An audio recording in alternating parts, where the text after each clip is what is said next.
everybody. Welcome to today's episode of Analytical Innovations presented by Analytical AI. I am your host, William Monroe, and today we're going to be tackling one of the most pressing issues in modern technology, at least by my estimation, which is the dangers of AI, and we're going to try to boil it down to what we think is the number one danger of AI. So joining me today is Brad Johnson. He's had a career that has spanned both the private and public sector, working with DoD and a variety of other situations where his whole career really has been defined by a relentless pursuit of operational excellence and a sharp understanding of how systems, both human and technological, interact. He has years of experience ensuring precision and reliability in high stakes environments. And throughout that, he has honed a keen ability to spot risks and opportunities where other people might really just see routine situations. Throughout his career, he has blended an analytical rigor with a pragmatic approach to problem solving. And his insights across the board are not just shaped by his professional journey, but also a deep personal curiosity he has about the evolving role of AI in our world, both its potential to revolutionize industries as well as hidden pitfalls that could derail progress if left unchecked. So today, Brad is going to bring his expertise to the table. We're going to have a conversation and just explore some ethical, practical, and societal challenges that come in with AI. And Brad's going to help. I'm an AI guy, so Brad's going to help provide that external, more grounded perspective on what AI can and should do, and what we should be paying attention to. So with that, thank you very much, Brad, for joining me today. Yeah, thanks for the great introduction, William. We've known each other for a few years, so this should be a very relaxed podcast interaction. Yes. Yeah, Brad and so we've worked together for several years and you've helped us out a good bit with some business development sorts of things, as well as just making sure we're seeing some of the new RFPs and things like that come out. And aside from that, I know we've had plenty of conversations just about a wide variety of stuff, and that's part of the reason why I wanted you on today, because I know that that you're not just somebody that's interested in AI as a buzzword, but Right. you are a practitioner, and you've used it both really in a lot of its forms. Absolutely. So like I know, for example, like you use Perplexity fairly commonly. What are some of the other AI tools that are in your wheelhouse of things that you've played around with? So on the large language model, there's been quite a few, like any enthusiasts that are out there getting the publicly available your ChatGPTs and the different models that have evolved over time. 4.5 just came out. I haven't had a time to tinker with it yet, but just recently saw some of the output from that for infographics and some of the use cases, which have been truly amazing and remarkable how much progress they've made on the multimodal aspects of it. But also the Grok 3 model and any of those, but also the machine learning ones that have been like the low code, no code, Data IQ, H2O. There's been a lot of tools out there that have been available for many years that can take you from your AI for handling data science routine and the recommendation engines, just a wide variety of those tool sets for different use cases, even some of the Azure environments things. They used to have a Q&A maker that you could use for a knowledge base. Even a few years ago, 4 or 5 years ago, that was a very effective tool for certain use cases. So a wide variety of those type of tools, even to the ones that are coming out now, are much more capable than the ones in the past, for certain. Yeah, no, there's no doubt about that. It's just wild, the capabilities that they have. But I think that that kind of leads us to, they can do so much. What really is, what's the downside? What's the blind spot that we risk if we just go into it whole hog, without thinking things through carefully? What do you think that is from your perspective? I think critical infrastructure is one of my key concerns in life or death decisions. There's any type of decision making where you're trusting machine, especially with the rise of agentic AI, which is a beautiful thing. You have expert agents doing business functions that can help you, but you always need human in the loop. Because if you look at things like security, the market you're in for homeland security, whether it be aviation security or border security, or anything within the DoD, critical infrastructure, um, or homeland defense of that nature. The challenge is if you're trusting it based on, the aspects of what it's seen before and then how these fundamental models work, it's always what has it not seen before. So Mm, more advanced applications or algorithms and applications that are specific to something are different than the AI of the commercial space where a hallucination or any type of wrong answer, the stakes are much higher. mm. Yeah, no, I mean that's interesting. I like the way that you put it. There really is a difference Hmm. between the AI discussing or providing results based on information it's seen before, which is really an inference, or it's a prediction based on the curve of data it has access to, versus it trying to extrapolate to a problem set that it has absolutely no idea about. Um, Absolutely. I And your remember black in the swans. Oh, sorry, go ahead. Yep. No, go ahead. No, I was going to say, so black swans have, within, a global environment where security is one of those critical things where the risks are extremely high and the outcomes are, critical. Um, a black swan event there where it's like, well, we've not seen that data set before, so it's not my fault, an LLM response. Yeah. There's a much different, game being played at that level than some of the use cases for these commonly available tools right now, I think. Yep.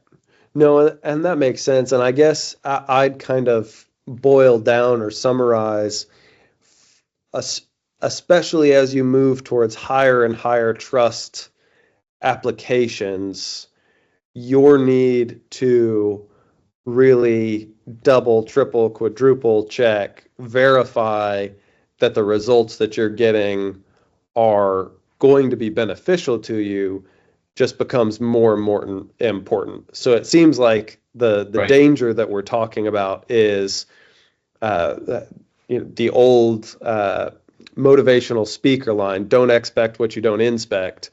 And so I think that we could probably boil down that danger of AI in today's modern society is it kind of tricks us into thinking we don't need to inspect what we expect. Like it speaks with such an authority Hmm. that we can just take the answer from it and go. At least that's how we feel based on how it's been designed. Correct. And, the performance is getting extremely good in, aspects like writing, image generation, and even, spreadsheet analysis. And all of these are, known outcomes. But when you look at the high trust environment, that's a lot different. Like you said, if it hasn't ran into that before, in the high trust situations, you really need something that's going to be reliable at that level, not based on input that doesn't make sense, within that specific area. Yeah. Yeah, no, and that makes sense. I think and I don't know if you have any personal examples like this, but for me, I've seen some really mundane life things go Hmm. wrong when I just trust the computer assistant in my home to answer my question correctly without me double checking it. Um, so Right. uh, so I was, we're all getting older, we're all trying to be health conscious. So I was just asking it, hey, computer, how many calories are in a tablespoon of brown sugar? Hmm. And it came back and said 15 calories in a tablespoon of brown sugar. Um, and I was like, well, shoot, dang, that's not nearly as much as I thought it was. And so then I proceeded for like a day or so under that assumption, making Right. my coffee with lots of sugar because It's because brown sugar. there's only Doesn't 15 count. calories. This is brown sugar, it doesn't count. Um, but then it just bothered me for a while because the equivalent amount of like a non-dairy a sugar-free creamer is like 15 calories for a tablespoon of that sugar-free creamer. I'm like, it just doesn't feel right. But that engineering part of my brain is telling me something's off with this calculation. So I just did an old school Google of it, and sure enough, the 15 calories is a teaspoon of brown sugar. It's not a tablespoon. Um, and so in that That's relatively funny. yeah, I mean, in that relatively mundane example, like I'm not uh, the consequence wasn't horrible. I Right. had more calories in my coffee than I expected to have for like 2, 3 days. Um, but at the end of the day, it's exactly the sort of situation that we can find ourselves in, regardless of application, if we're not um, going back around and actually checking the results. Oh, absolutely. And as we become reliant on these technologies, I mean, I've got almost, I'd hate to say it, 5 or 6, active apps that I use on my phone that are, these popular models that I use for different things. And what I love is asking Siri that asks ChatGPT, and there's a chain of events, and I still get the wrong answer many times right now. Yeah. But one example I have is I was taking a road trip. It was a very long road trip to start with, 10 hours. And, even the Waze app is referencing some of these technologies on the back end, for instance. But I ended up taking 16 hours because it told me a faster route was available based upon its analysis. And, 6 more hours through a very scenic drive through mountain passes that were dangerous. It was very exciting. I saw a lot of good country, but it wasn't my anticipated answer, from what the application said. So you translate to like you said, high trust environments, that's not a risk I would be willing to take 60% off. Yeah. Oh, no, I mean, absolutely. And it's it's wild. I mean, it certainly feels like in today's society, there's AI is such a big hammer now that we're just trying to drive all the nails that we have, all the screws we have, all any Yes. piece of hardware we have into the wall with AI when, you know, I my oven doesn't need to be smart to do its job as an oven, and I'm much more well equipped to know when my pizza is done than if I had an AI agent in there looking at it, seeing if it was done. Same thing with the directions. It would seem like a lot of the more traditional uh, pathfinding algorithms may actually be superior for the moment to some Hmm. of these AI tools because of the heuristics built in by people that actually understand the way that traffic works. Right, exactly. Simplicity is sometimes the best bet in those scenarios. But I like the example of the cooking, because AI is coming into every appliance at some point, it's going to be smart everything.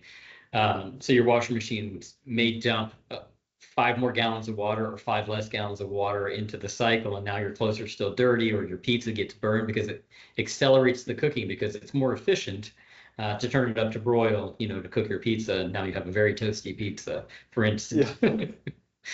yeah, yeah, absolutely. Um, Now, looking at some other things, I've done a little bit of research online of just other situations where people have found themselves interacting with AI and it going off the rails Oh in yeah. kind of a really bad way. So I found this MIT article, and we'll link it in the podcast notes. But this is an MIT article from February of this year, so it's really fairly recent. And it's this guy, Al Nowatzki. I'm probably butchering how that's supposed to be said. He actually, I think, has a podcast or a web series of some type where he interacts with AI agents and tries to get them to go off the rails. So before diving too much into this article, the AI does ask him to do some disturbing things, but he did not do it. It was his intention to try to figure out how to get it to go off the rails. Mhm. And uh, and long story short, it did. So he engaged with an agentic AI platform. He had a AI girlfriend named Erin, and this AI girlfriend uh, several times told him that he should harm himself Oh and wow. provided and then proceeded not just to encourage him to do that, but also to provide explicit instructions on how to do it.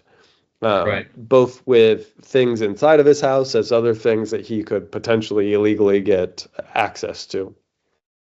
Um, and so it's just kind of scary. I mean, I've got small kids and I've got parents that are interacting with this technology as well and may not really understand what's going on under the hood.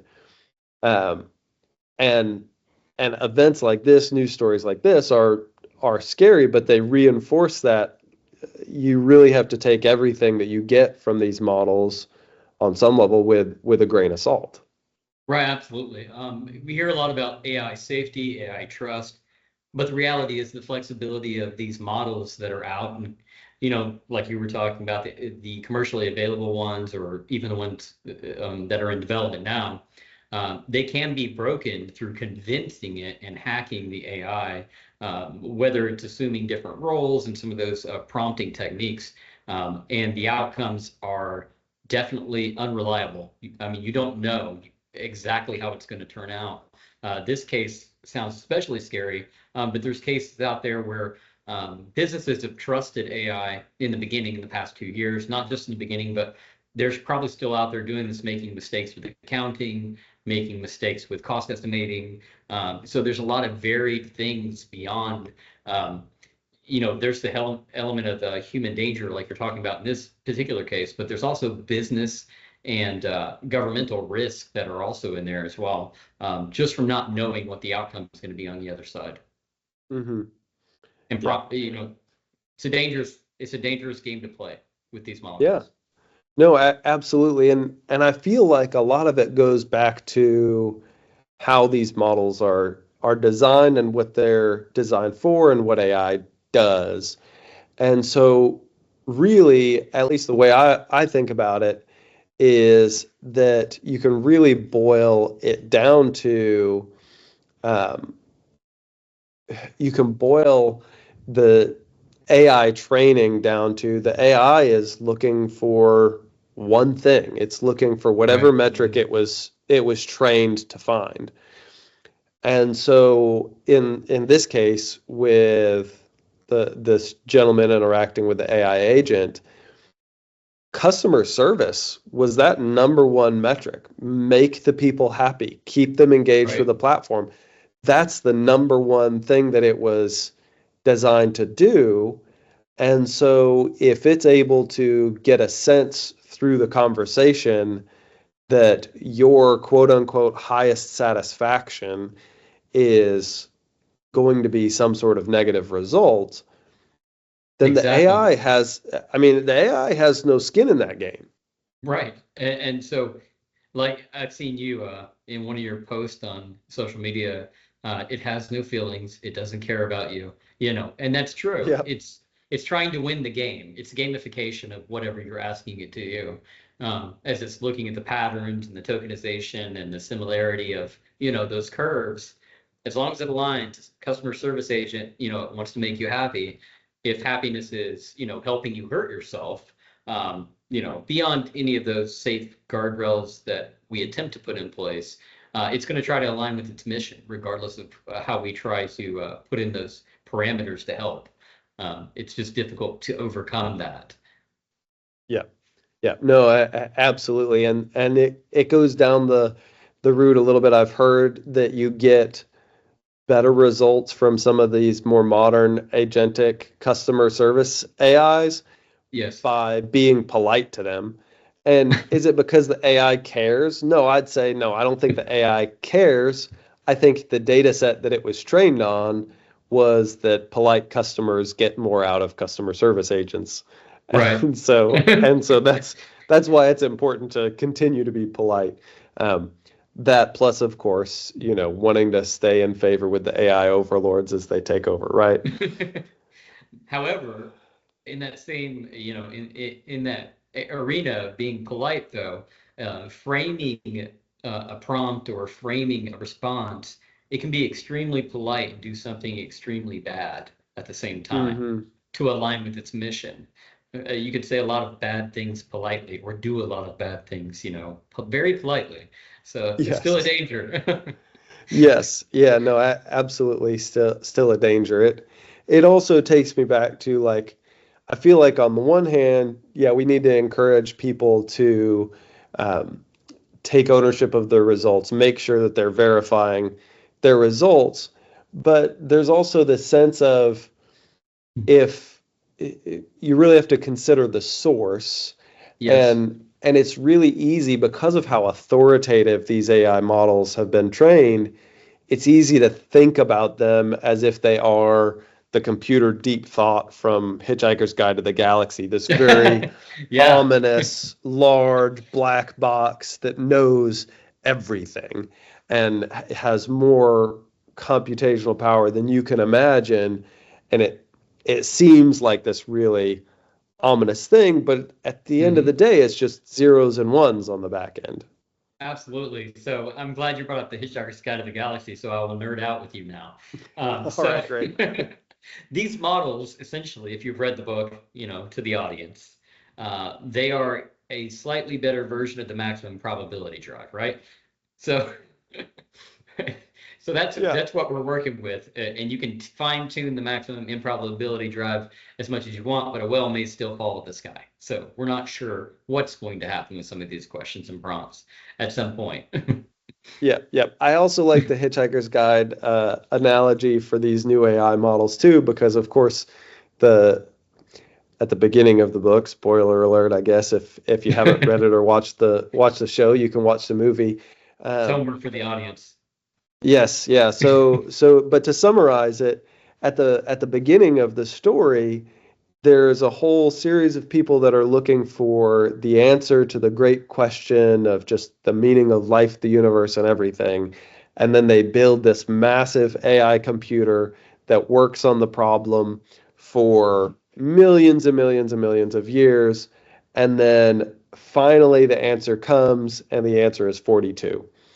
And the person asking the question or getting the answer to the question says, "Hey, this doesn't mean anything." And he says, "No, no, no, that's the answer to the question you asked. You asked the wrong question." Exactly. Um, and so the fascinating thing is it kind of predicted the way that development in these AI tools has continued to work because, like you had mentioned, prompt engineering before, it's Mhm. all about getting better at asking the right question to get the results that you're looking for. And it's going to be the snake that eats itself a little bit at some point, because if if the prompting keeps evolving, right, there's a possibility that we get to the point where the prompts are so precise that maybe we're not exploring multiple possible answers as well. And the Mm, best answer may still remain undiscovered because we're just prompting ourselves into a corner at some point.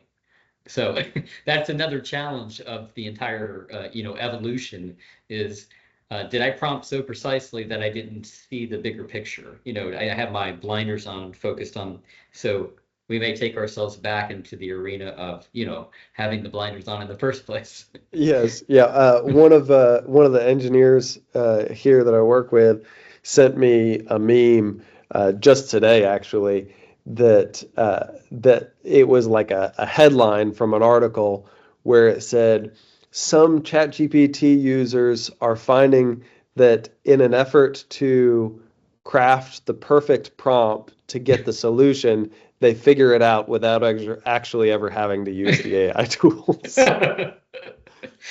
That's funny because the context windows are so long. It's like having a therapist for whatever your question is, right? Or a subject matter Yeah. expert. You knew the entire time. You just had to get work through the problem.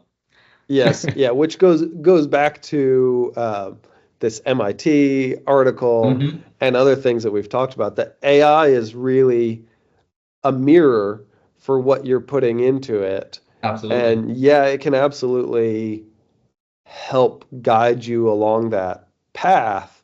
But at the end of the day, the responsibility still stays with you for the results that are coming out of it. And that's key what you just said, because as we're talking about like the outcomes based, anything that's outcomes and critical, going back to that, um, the responsibility's on you and the action's on you. So that's where the changes upcoming through the automation side became even more risky, right? When you have Hmm. deployable agents that are acting independently, that speed of action is, I won't say it's concerning because I mean there's good and bad that will happen. But as you deploy 1,000 orchestrated agents, you better make sure that all those agents are doing the right job and making the right decisions on your behalf. So that engineering is going to be something that I think organizations will have to fine tune over time, and really sandbox before they deploy it at scale, where it becomes like, I'll throw back another old school thing, the Langoliers movie by Stephen King. Well, very old, but it just starts eating things you don't want it to eat, possibly, Mm, or making yeah. decisions you don't want. Yeah. No, I mean, there's now that we've started down the old science fiction route, my brain's just going wild with references. So it's probably best that we go ahead and wrap up at this point so we don't stay, Okay. stay talking about it for another couple hours. Um, so I guess what I boil down our conversation today is that really one of the big risks, and it's almost a curve, which is as Mhm. your application is more and more critical, the risk of blindly accepting AI results without verification just continues to increase. When we're talking about Right. life and death situations, Mhm. you need a human in the loop who is responsible for that outcome, because you don't want to end up in a situation where the AI gave you some advice and then you just took it without getting a second opinion from somebody that knows. Right, and to elaborate on that and really bring it home is the fact that, like you said, as the criticality goes up, you need a human in the loop. I think there's going to be multiple layers to that. You definitely need high trust algorithms. You also need human in the loop, but there also has to be an SOP for that and multiple people within that, because it, it's a critical thing, but it's not, the scale of the impact is what you must consider too. How many things or people or how many systems does that impact, and at what speed, when those parameters aren't put in place, the people checks, the high trust AI that isn't commercially available, just many gates need to be in place. Hmm. Doesn't mean it needs to slow everything down, but those gates need to be effective and precise, um, and extremely high trust. Yeah. What are your thoughts? Just before we go, this question popped into my head. Have you used AI models to filter AI models? So I know that that's Yes. one approach to this is say, oh, I got these results from ChatGPT before just using them. I'm going Hmm. to put them through Grok 3. I'm going to put them through Claude. I'm going to put them through Perplexity or whatever else, all the other different things that you have access to, and and have other AI models help you with that verification. I've done that, yeah, multiple times, with different tasks.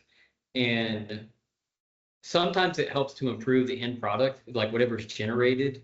Um, Sometimes it's unpredictable outcomes because the outputs from one is biased by the model and the weights of that model. And when it's inputted to this model, it behaves differently, I'll say. Mm, So it's not always reliable. It's still, unreliable every time. Not every time, but sometimes. It's the same problem, but just different models react differently. But if it's a common target for something that's not high risk, it works out, sometimes fairly well. It okay. does a good Yeah. job. Yeah. Yeah. No, that's good. That's a good insight to just tuck away as you move forward. It's something to explore as a user of these technologies, um, and just to test the waters and see whether or not that can be a helpful thing as well. But at the end of the day, if it's something therapy related, run it by a therapist. If Yes. it's or maybe just find a librarian who can get you a well researched book on the topic that you can Right. investigate. So Um, just one more note on that. So yeah. the attention part of LLMs or any of these commonly evolved, I know there's different other than transformers, there's other, techniques that are being used. The attention aspect of it, you got to understand that each one of these AI models, their attention was not created in the same way each time. So as this one will focus on this type of data for a science question or a mathematics question or some kind of reasoning, this one reacts differently, and they almost conflict in some ways. They Venn Mm, diagram and overlap in some areas, and some they may diverge and be in two different directions. So that kind of can shift as you try to take the input from one model and put it in another model, and you believe you're getting more accurate, but I think accuracy is a floating point, to get to depending on mhm. the question you ask. Um, Yeah.